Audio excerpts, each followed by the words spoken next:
Time now, of course, to talk about the defending champions. I never knew it'll have such a nice ring to it, Neha. Like defending champions, Royal Challengers Bangalore. Excited for the tournament as an RCB fan?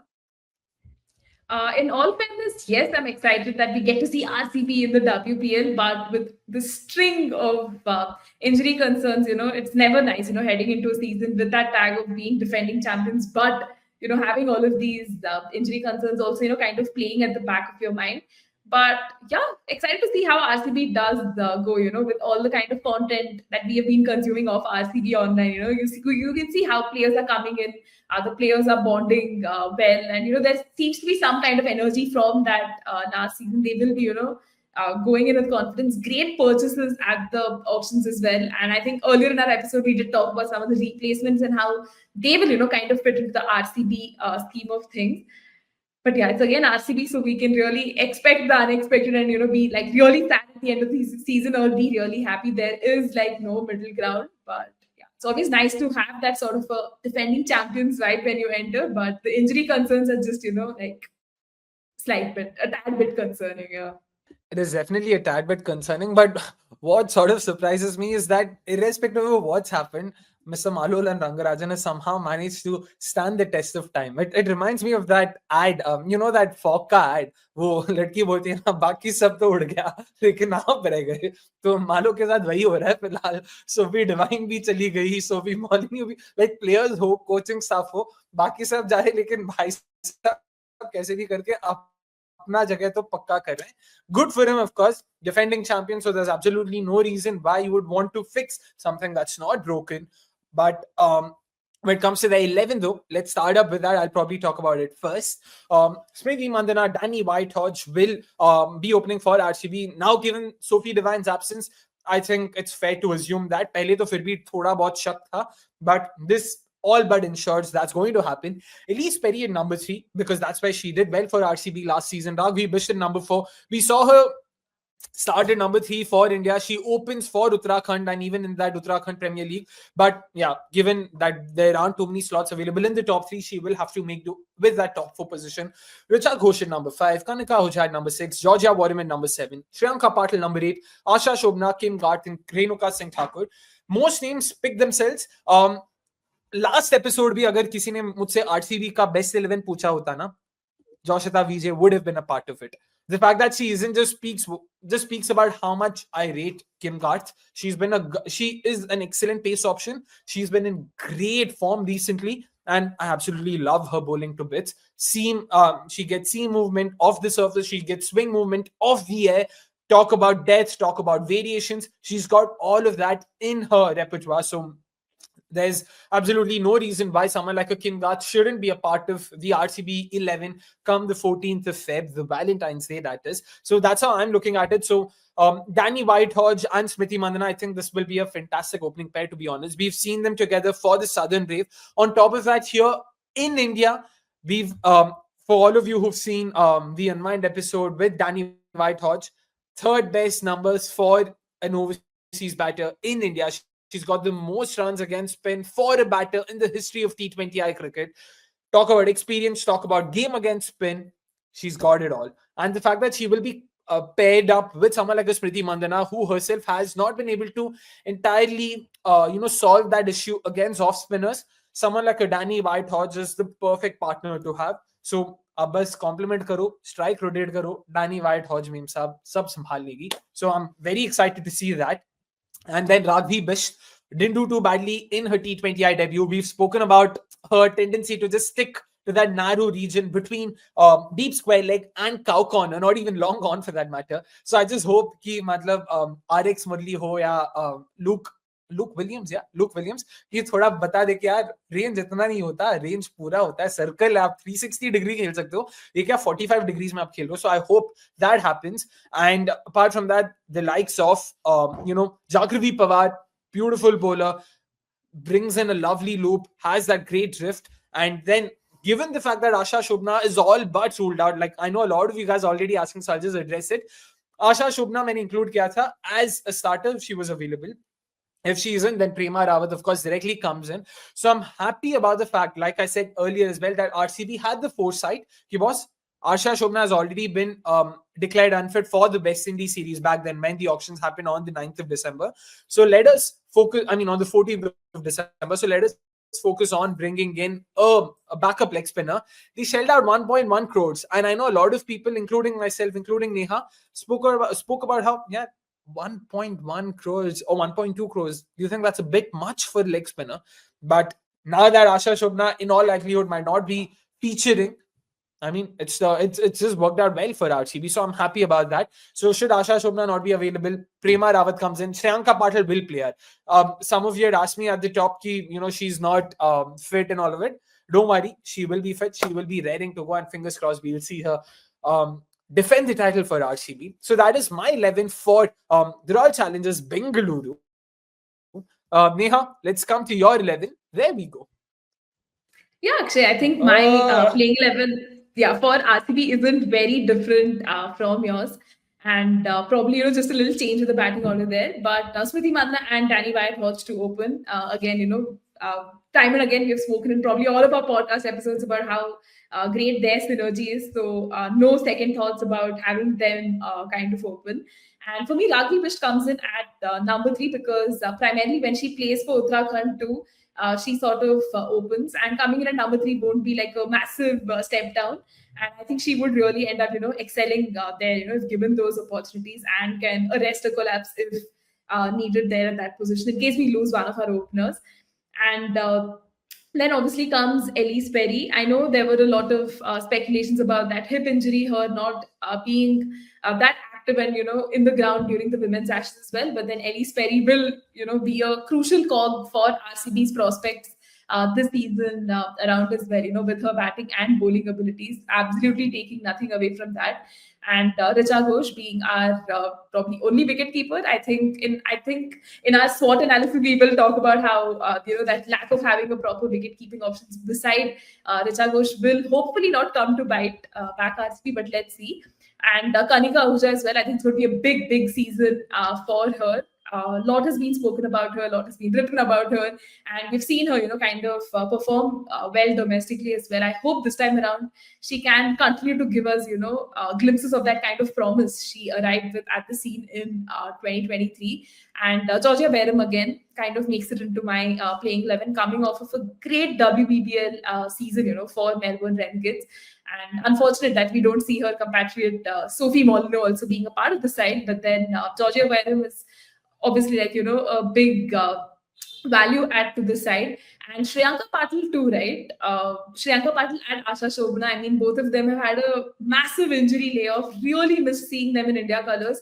So hoping that really we can see them sort of be at full match fitness and continue to play a big role for RCB. I know a lot of people in the comments are alluding to the fact that Asha Shobhana may not, really play the season. We haven't seen her join the camp yet. I hope all of these rumors are kind of, uh, they're untrue and we just see her play. And last but not the least, with Kim Garth, being a part of this RCB 11, I think she kind of really answered the question of who could be that fourth overseas slot that we can fill with the pacer, and she is definitely that sort of a perfect choice. And Renuka Singh Thakur, again, this season is going to be extremely important for her. She has largely underperformed in RCB colours with what, just 3 wickets in those 16 matches of her. Her average is like terrible, and her economy too is like upwards, I think 8 and upwards. So that is definitely not a good sign for a pacer of her nature. I hope the conditions kind of support her a little, and she can put in a near decent performance for RCB fans to kind of be happy about. Otherwise, we will see a lot of trolling and abuse, which is unnecessary and definitely uncalled for. But her performances for RCB have to be better, or we will have to look for other pace options. So again, I'd say RCB's playing 11 does look settled. We will miss Sophie Molyneux, but and we'll also miss Sophie Devine for that matter. But yeah, RCB still looks like they have more than solid playing 11, and yeah, we can expect them to go good, and hopefully no more injury concerns to kind of derail plans or strategies. Yeah, that's all. Yeah, that last phrase you mentioned, that being the operative part of the entire conversation or monologue you had. Hopefully, no more injury concerns. I'm including Asha Shobhana in the injured list. Uske baad, please, no more injuries. At least, Perry, please, थोड़े अपने हिप्स का ख्याल रख लेना, पैर का ख्याल रख लेना, हाथ का ख्याल रख लेना. चाहे तो वो क्या बोलते हैं, वो नजर सुरक्षा कवच, ये सब हम ला देंगे. आप प्लीज अपना ख्याल रखना. That's all we hope for, because now इससे ज्यादा नहीं होता. We're already down 3 folks. We can't afford to lose out on more of them from our title winning team. So fingers crossed on that. But agree with most of Neha's points, simply because both of our 11s finally matching. Eerily similar, probably positions may idhar udhar hai, but that's all situational, so it's fine. It's pretty do potato. That's how I look at those differences. Speaking about the SWOT analysis, though, Neha, speaking of some of the strengths and weaknesses, thoughts on RCB side? Yeah, I mean, talking about the strengths, we have raved enough about the strong opening duo, and also the fact that they have more or less a settled playing 11. And I know that the injury concerns are looming in the background, but you still have ready options you can definitely incorporate. Asha Shobhana can be easily replaced with someone like a Prema Rawat. And Shriyanka Patil ka thoda dekhna padega who can be that sort of a replacement, like, I don't know, Jagri Pawar maybe. But then you can still see that, it can be a settled playing 11 in spite of these injury concerns that are looming in the background. And dependable spinners, right? I think that is one thing we will have to give credit to RCB management for thinking about.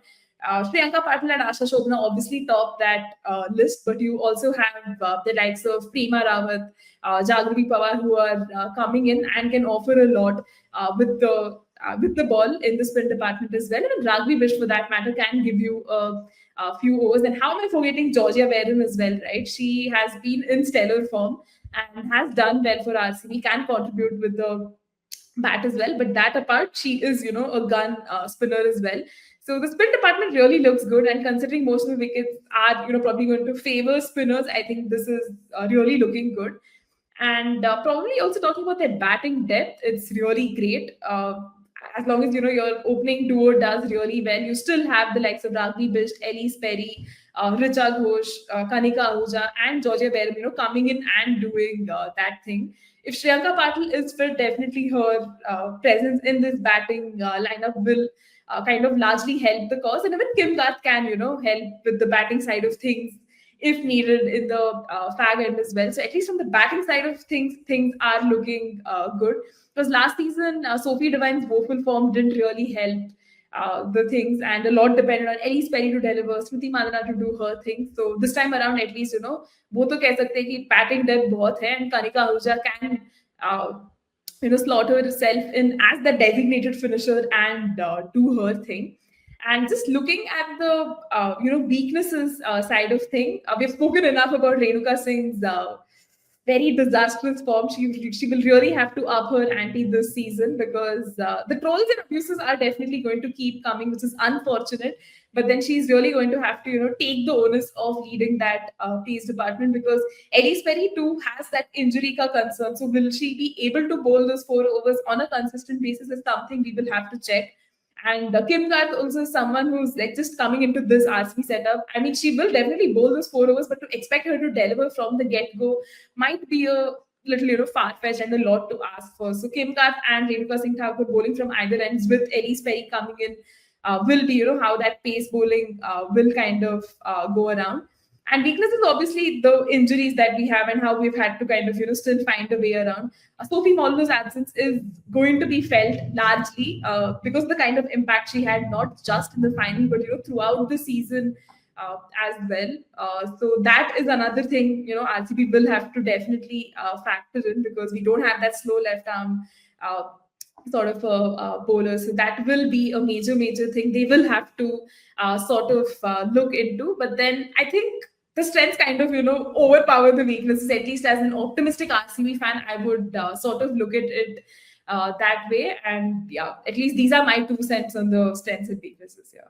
Almost spoke on mute there, but yeah, in terms of strengths and weaknesses, Neha and I once again on the same page there. Like I said, given how much we disagree on other points, I guess RCB is the unifying factor. So happy to say ki haan, Neha, same pinch. But yeah, agree with you. Renuka Singh Thakur, given that 3 wickets in the first 2 seasons. That's not what you want from your frontline pacer, from an option that you've paid 1.9 crores for. So fingers crossed, fingers crossed that law of averages catches up and Renuka Singh Thakur has a brilliant season. 22 wickets in 10 games. That's what I'm hoping for. So fingers crossed on that. But lack of slow left armers. I know Ekta Bisht is an option, but can she feature in the RCB 11? It's going to be very difficult given some of the other options we have. So that's what makes it that much more trickier. But talking about their opportunities and strengths, though, in terms of opportunities, you cannot look past that solid Indian core they have. The experience of Smriti Mandana, Renuka Singh Thakur, and to some extent even Richa Ghosh. Sure, she's just 21, but she's been a part of the Indian setup for the last 4 years. And then you add someone like a Kanika Ahuja, injury last season tha, but coming off of a great domestic season. Shreyanka Patil, again, injury se aa rahi hai, but we know, matlab, abhi she's in my head, she's a proven customer. Same is the case with someone like a Rugby Best, Joshita Vijay. Experienced nahi hai, but they make up for it with the kind of potential. Rugby Best has already featured for Team India. Joshita Vijay, the more said, the lesser. I feel the less said, the better, because that action, that run up, that alone should seal the deal. यार मतलब women's cricket में ज़्यादा देखने को नहीं मिलता. I won't say that I've seen a lot of women's cricket, but जितना थोड़ा बहुत देखा in the last couple of years, I've rarely been so excited by a bowler. It's beautiful, very rhythmic, very much in sync, and just the fact that she also bats. Oh boy, मतलब मैं तो एकदम खुश हूँ. I'm hoping, fingers crossed, that we will see a lot more of her. And for those of you who follow cricket.com, you might also know what Biju George said, the Delhi Capitals fielding coach and also very much a part of the Kerala setup, not officially probably, but even then, spoke about Joshita Vijay. In fact, he was one of the first people to actually scout Joshita Vijay. She was a part of the Delhi Capitals setup last season as a net bowler. And he said, or rather spoke about how Meg Lanning herself was impressed. So like, why hasn't she played for Team India yet? And Biju was like, he's just a kid. She's just a kid. 16 साल की है. Time दो. अभी time आ गया boss. WPL में अच्छा कर लो. Who knows यार, इंग्लैंड टूर के लिए तो she's a perfect fit. Beautiful outswingers. Those who saw the World Cup, the spell against Sri Lanka, because that was practically the only game where she bowled 4 overs. उसके अलावा एक या 2 ही over मिला. Those booming in swingers into the left-hander, away from the right-hander. That was fantastic to watch. So fingers crossed, should she get a chance, she will do well for them. But even better yet, if she doesn't get a chance, because that would mean Kim Garth is doing well. I'm not complaining about that as well. So in terms of opportunities, of course, that is, as good as it gets. Another opportunity that I would have to talk about is the fact that they came up with some excellent replacement acquisitions. Charlie Dean, in hindsight, I don't think is the worst of options, along with Heather Graham and Kim Garth. I feel Kim Garth alone, if I have to sort of put it objectively or quantify, I'll say Charlie Dean के लिए मैं शायद -5 दूं, Heather Graham के लिए मैं +2 दूं, और फिर Kim Garth के लिए +10 देता हूं. So net it's a positive for RCB. That's basically how I'm looking at it, because Kim Garth is more than effective when it comes to having an upgrade over over Kate Cross. Add someone like a Heather Graham who can bat in the top order. So should Elise Perry not be available, we will have an option who can bat in the top 3, top 4, and that is important. Make no mistake, I don't think I doubt her batting abilities. It's more from that all-rounder perspective. Is she a good enough all-rounder? I would still have reservations over it, but is she a good enough batter for the WPL? No two questions about it. So yeah, fingers crossed that they will come good for them. And again guys, थोड़ा सा disclaimer देना पड़ेगा. दोनों RCB fans हैं, तो थोड़ा सा मतलब हल्का सा bias शायद दिख जाए. तो अगर दिखता है तो you guys can call it out. No two questions about it. But you guys also have to accept it. Come on, we all are fans. We all are fans of certain teams, so we'll all have to be slightly biased. नहीं तो मजा नहीं आता है. Tribalism is the beauty of franchise leagues. So that was that when it comes to opportunities. Now coming to threats though, no backup wicket keepers. It's not often you see a side in a franchise league going ahead with just one keeper in their squad. Squad of 20 and having just one keeper, that's always a risk. But Neha and I have earlier discussed about how we're not too perturbed by it, just because of the fact that Richa Ghosh is a sure shot starter. She can have 7 horrible games and she will start for RCB come the 8th game.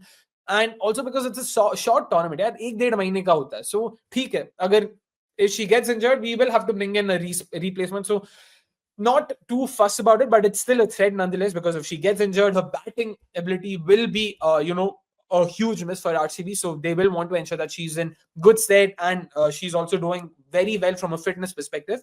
Secondly, of course, Renuka Thakur's form. We've spoken about it. All of you guys in the comments have also mentioned it.